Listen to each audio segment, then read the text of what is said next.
नागौर से मैं गजेंद्र सिंह कवि आप सभी को प्यार भरा नमस्कार प्रेषित करता हूं और आप सभी को ढेर सारी शुभकामनाएं देता हूं। आइए मित्रों, और इसी कड़ी में जिस प्रकार हमने पिछले वीडियो में फड़ पढ़ी है, आइएगा आज पढ़ते हैं। पण एक लोक देवता कल्लाजी राठौड़, ये नाम लिखते ही आपके जहन में आया होगा चार हाथों वाला देवता।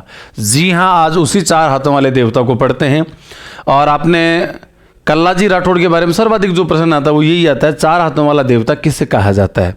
आइए चार हाथों वाला देवता क्यों हुआ, किस प्रकार हुआ, पूरी विस्तार से इनके बारे में चर्चा करते हैं। कल्लाजी राठौड़ नाम से स्पष्ट है, कल्लाजी का जन्म राठौड़ वंश में हुआ और राठौड़ वंश में जन्मे कल्लाजी का जन्म जिस गांव में हुआ उस गांव का नाम है सामियाना।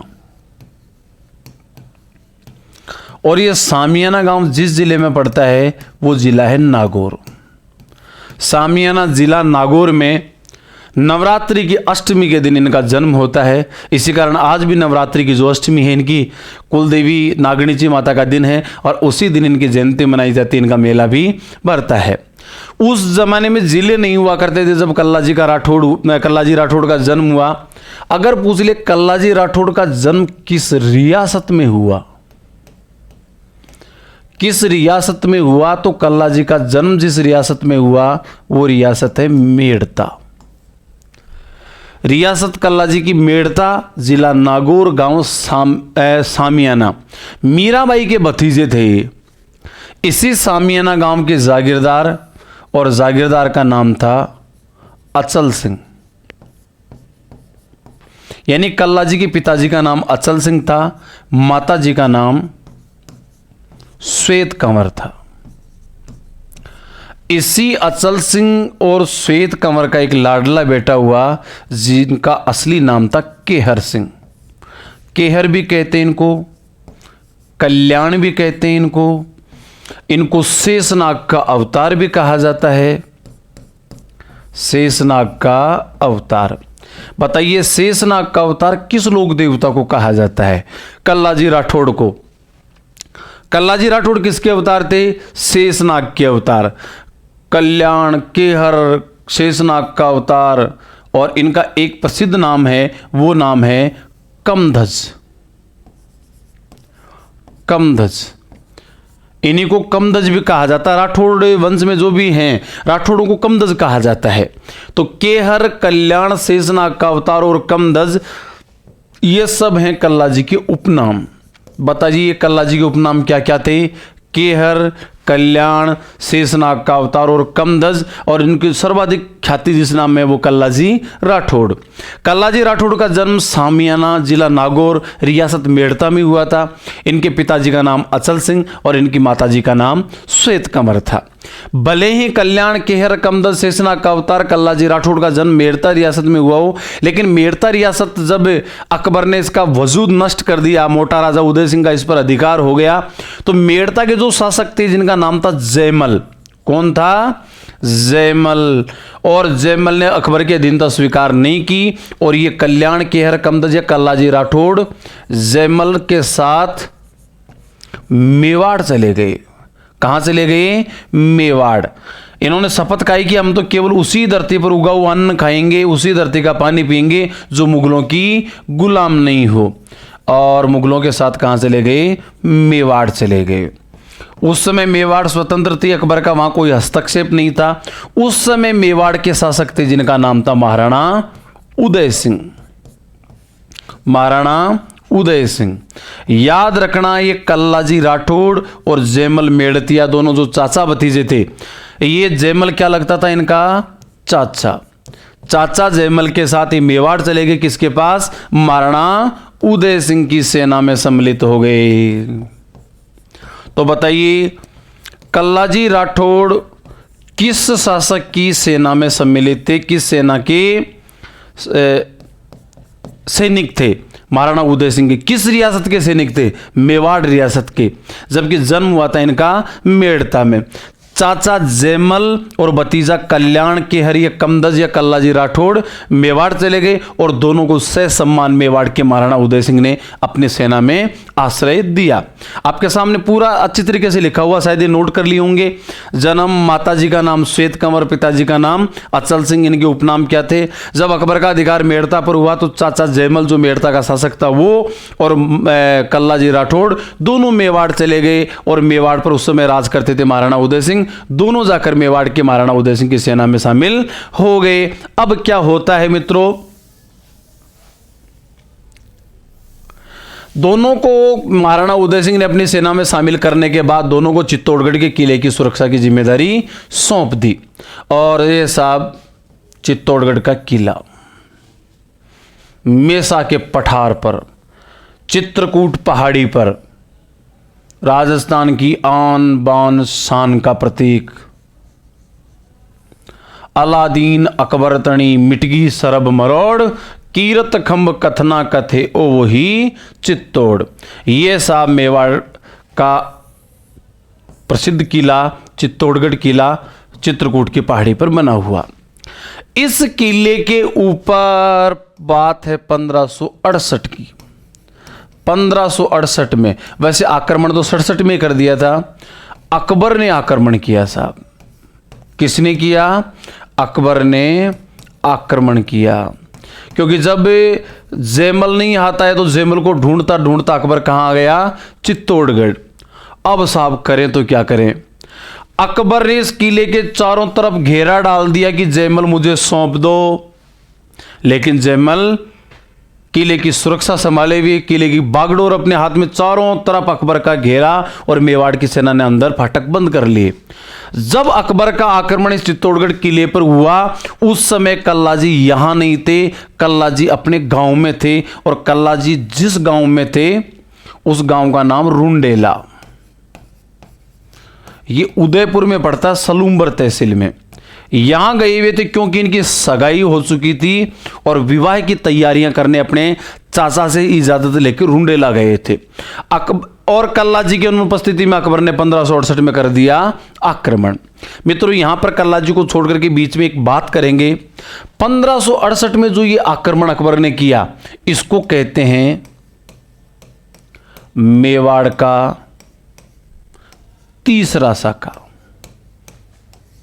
मेवाड़ का तीसरा साका। साकी में दो चीज होती, महिलाएं जल करके अग्नि में अपने आप को समर्पित करके जल जाती, उसे कहते हैं जोहर। और पुरुष टोटल लड़ती हुई वीरगति को प्राप्त हो जाते हैं, उसे कहते हैं केसरिया। जोहर प्लस केसरिया बराबर होता है साका। और मित्रों, इन दोनों में से कोई एक हो, जैसे जैसलमेर में हुआ, जैसलमेर में केसरिया हुआ लेकिन जोहर नहीं हुआ, कोई एक ही हो, उस घटना को कहा जाता है अर्ध साका। क्या कहा जाता है? अर्ध साका। अर्ध साका केवल जैसलमेर में हुआ। ये जो साका हुआ ये 1568 में हुआ, इसे मेवाड़ का तीसरा साका कहते हैं। अगर मेवाड़ का पहला पूछ लिया जाए तो पहला बताना अपने को 1303 में। अगर मेवाड़ का दूसरा साका पूछे तो 1534 में। 1534 में, जब 1534 में मेवाड़ का शासक एक छोटा सा बच्चा था विक्रमादित्य, और विक्रमादित्य के समय गुजरात का बहादुर सा आक्रमण कर देता है। कर्मावती हुमायूं के पास राखी भेजती है और वो घमासान युद्ध होता है। वो कब हुआ था? 1534 में। कर्मावती ने जोहर किया था और जो रावत बाग सिंह थे उन्होंने केसरिया किया था। 1303 वाला तो बहुत प्रसिद्ध है, महारानी पद्मिनी ने जोहर किया था। गोरा और बादल सेनापति थे जिन्होंने केसरिया किया, महारावल रतन सिंह थे, अलाउद्दीन खिलजी ने आक्रमण किया था। यह घटना 1303 की, ये पहला हुआ 1303 में, दूसरा 1534 में, तीसरा हुआ 1568 में। अपने को इसी के बारे में जानकारी प्राप्त करनी है। अकबर ने आक्रमण कर दिया, अभी अपना साका हुआ नहीं है। किस प्रकार पूरी घटना वेक्य का अध्ययन करते। कल्लाजी गए हुए थे अपनी सगाई की तैयारियां करने के लिए अपने गांव, चाचा ने इनको इजाजत भी दे दी थी। और जिस गांव में गए हुए थे उस गांव का नाम था रुंडेला, जो वर्तमान में उदयपुर जिले में सलूम्बर के पास पड़ता है। यहां गए हुए थे। कल्लाजी आराम से अपनी शादी की तैयारी में व्यस्त हैं। इधर अकबर ने चारों तरफ घेरा डाल दिया, मेवाड़ की सेना अंदर है। साहब अकबर बाहर से आक्रमण करता है, मेवाड़ की सेना अंदर से आक्रमण करती है। काफी दिनों के बाद एक दिन निर्णय लिया गया कि क्या करें। सारे मेवाड़ के सामंतों ने महाराणा उदय सिंह पर दबाव बनाया कि आपका परिवार बचना बहुत सुरक्षित है। मेवाड़ के महाराणा उदय सिंह, महाराणा प्रताप उनका पूरा का पूरा परिवार गिरवा के जंगलों में, गिरवा की पहाड़ियों में, यानी गोगुंदा चला जाता है। उदय सिंह चला गया गोगुंदा और किले की जिम्मेदारी बची किसके पास? जयमल के पास। एक दिन रात का समय था, जो दिन में अकबर के द्वारा बारूद से, तोपों से जो हमला किया जाता, बुर्ज टूट जाते, रात के समय उनकी मरम्मत की जाती। जयमल एक टूटे हुए बुर्ज की मरम्मत करवा रहा था। अकबर की उस पर नजर पड़ गई और अकबर के पास एक खतरनाक बंदूक थी, जिस बंदूक का नाम था संग्राम। सीधा निशाना जयमल की जांग में लगा और साहब इस लगने की वजह से जयमल मेड़तिया, मेड़ता का शासक होने से क्या कहलाया? ये मेड़तिया घायल हो गया। घायल शेर और भी खतरनाक होता है साहब, घायल हो गया। अब जयमल ने निर्णय लिया, कब तक घुट घुट के मरते रहेंगे, कब तक अंदर से लड़ते रहेंगे, आर पार की लड़ाई आमने सामने लड़ेंगे। जयमल ने सीधा एक सैनिक को भेजा। कहां पर भेजा? रुंडेला जाओ, मेरे बच्चे को लेके आओ। लेकिन बच्चा उस समय रुंडेला नहीं था, वो गया हुआ था सामलिया। सामलिया गांव पड़ता है डूंगरपुर में, और डूंगरपुर में यहां पर इनकी शादी हो रही थी। कल्ला जी सामलिया में तोरण की तैयारी कर रहे थे और सैनिक ने तोरण के ऊपर जाकर कहा कि अकबर ने आक्रमण कर दिया है और आज नमक का मोल चुकाने का मौका आ गया है। तोरण पर आज का आदमी होता तो पता नहीं कैसा निर्णय लेता, लेकिन कल्ला जी ने तुरंत अपन जो तलवार थी वो अंदर भेज दी। इनकी पत्नी थी, पत्नी का नाम था कृष्णा कंवर, और पत्नी कृष्णा कंवर को संदेशा दिया कि मुझसे प्रेम करती है तो ये खंडा है, ये तलवार है, इसी को कल्ला राठौड़ समझ के फेरे ले लेना, मैं जरूर तुझसे आकर मिलूंगा, लेकिन आज नमक का मोल चुकाने का मौका आ गया है। कल्ला जी सीधे सामलिया अपने ससुराल से पूछते हैं, चित्तौड़गढ़ किले में आकर देखते हैं कि बाबा घायल है और प्रातः काल में साका होने का निर्णय हो चुका है। महिलाओं ने जोहर के लिए चिताएं तैयार कर ली हैं और सुबह सूर्य की प्रथम रश्मि के साथ हर हर महादेव बोल बम के नारे लगाते हुए मुगलिया सेना का कचूमर निकालना है। कल्ला भी इसके लिए तैयार था। जयमल मेड़तिया जो घायल था, इसने कहा बेटा मेरे से चला नहीं जाता, मेरी टांग जख्मी हो चुकी, लेकिन मैं लड़ना चाहता हूं योद्धा की तरह। आगे सेनापति था, सेनापति सबसे आगे रहे तब सेना का हौसला रहता है। कल्ला जी ने कहा बाबा आप आगे थे, आगे हैं और आगे ही रहोगे, रबन चला नहीं जाता। बोले ये जिम्मेदारी मेरी। सुबह जैसे सूर्य की प्रथम किरण खुली, किले के दरवाजे खोले गए, उस समय जो घायल था इस जयमल मेड़तिया को कल्ला जी ने कंधों पर बिठाया। साहब कहां पर बिठाया? कंधों पर बिठाकर अकबर की सेना से युद्ध लड़ा, बिठाकर युद्ध लड़ा। किसने लड़ा? कल्ला जी राठौड़ ने। ऊपर जयमल, नीचे कल्ला। जयमल के दोनों हाथों में तलवार, कल्ला जी के दोनों हाथों में तलवार, एक धड़ और हाथ चल रही थी, चारों हाथों में तलवार। रहसी मारकाट मचाई दोनों चाचा और भतीजा ने, कल्ला जी और जयमल ने, कि मुगलिया सेना में भगदड़ मच गई कि ये क्या ऊपर आदमी नीचे आदमी, डबल डेकर आदमी, 2 मंजिल का सैनिक, ऊपर से तलवार नीचे से तलवार।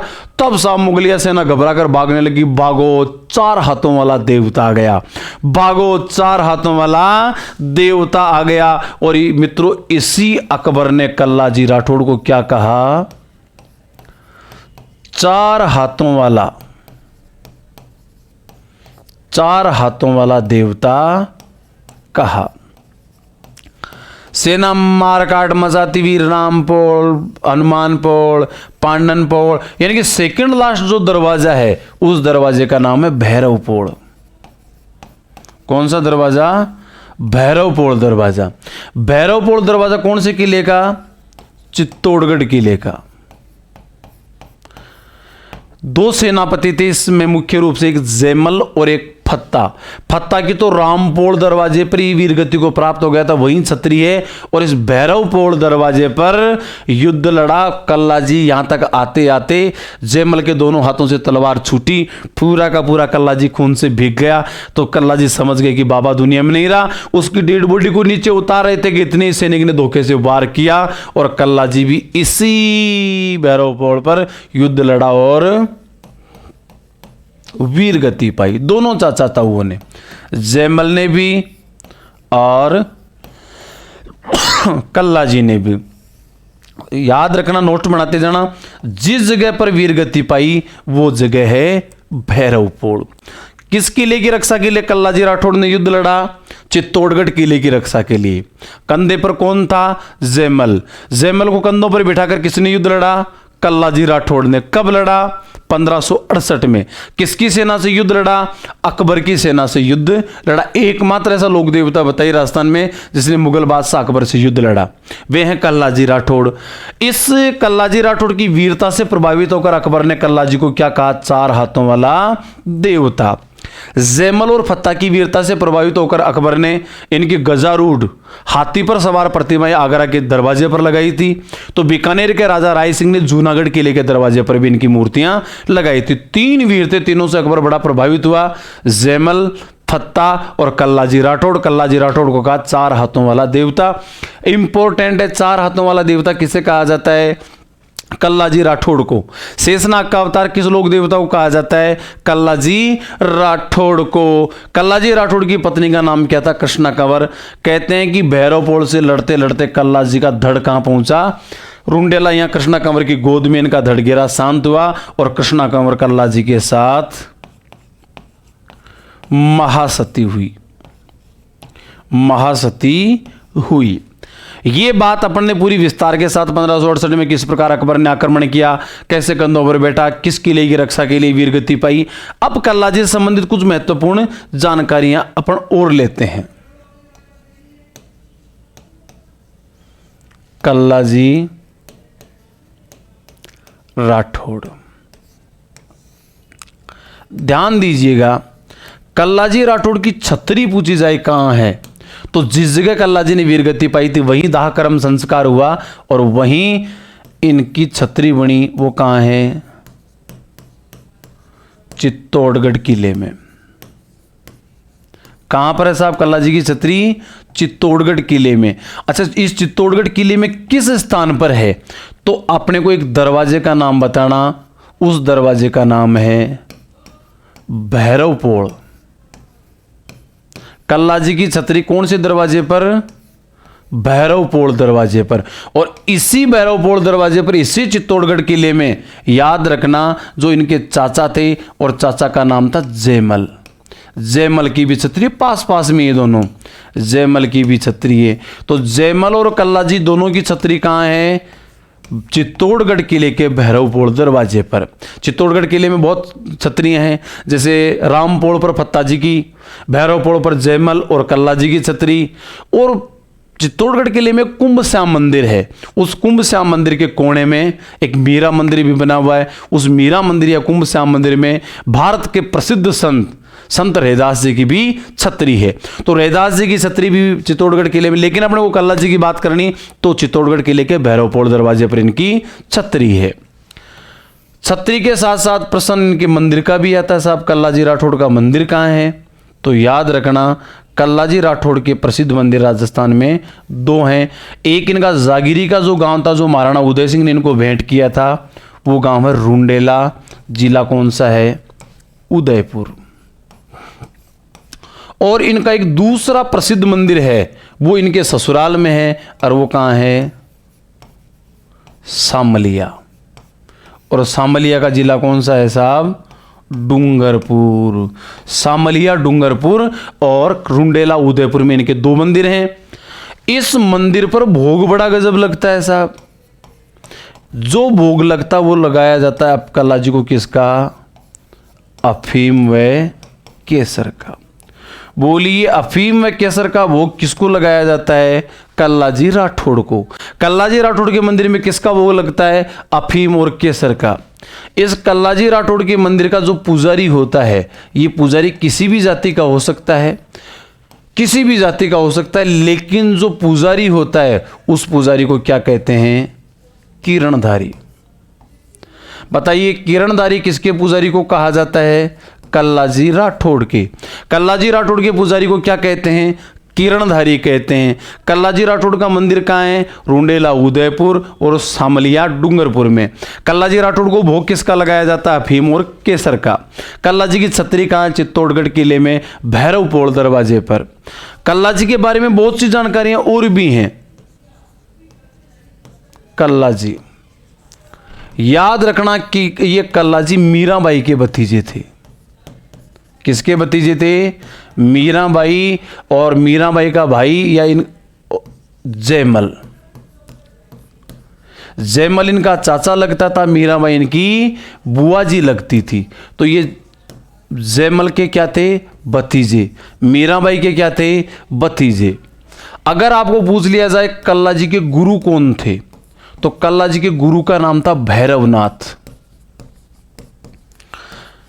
भैरवनाथ जी। और भैरवनाथ जी ने कहा अपने कुलदेवी की पूजा करना, तो भैरवनाथ के कहने पर ही अपने कुलदेवी, और कल्लाजी की कुलदेवी नागणेची माता, उसकी पूजा करते थे। इसी भैरवनाथ ने कल्लाजी को योग विद्या सिखाई। क्या सिखाई? तो बताइए कल्लाजी को कौन सी विद्या का ज्ञान था? कल्लाजी को योग विद्या का ज्ञान था। गुरु भैरवनाथ, छतरी कहाँ? भैरवपोल पे। भैरवनाथ ही गुरु, भैरवपोल पर इनकी छतरी। कल्लाजी को कौन सी विद्या का ज्ञान था? योग विद्या का ज्ञान था। योग विद्या का ज्ञान इन्होंने किससे सीखा? योग विद्या का ज्ञान इन्होंने अपने गुरु भैरवनाथ से सीखा। इनकी बुआ बताइए जो प्रसिद्ध भक्त के रूप में प्रसिद्ध हैं, मीराबाई। कल्लाजी के वे चाचा बताइए जो प्रसिद्ध वीर के रूप में जाने जाते हैं इतिहास में, वे हैं जयमल मेड़तिया, जो मेड़ता के सरदार थे, मेड़ता के राजा थे। तो मित्रों ये रही कल्लाजी के बारे में बहुत सी महत्वपूर्ण जानकारियां। पुजारी क्या, भोग क्या लगता है, सब जानकारियां हमने प्राप्त की। अगले लोक देवता के बारे में जानेंगे अपन अगले वीडियो में।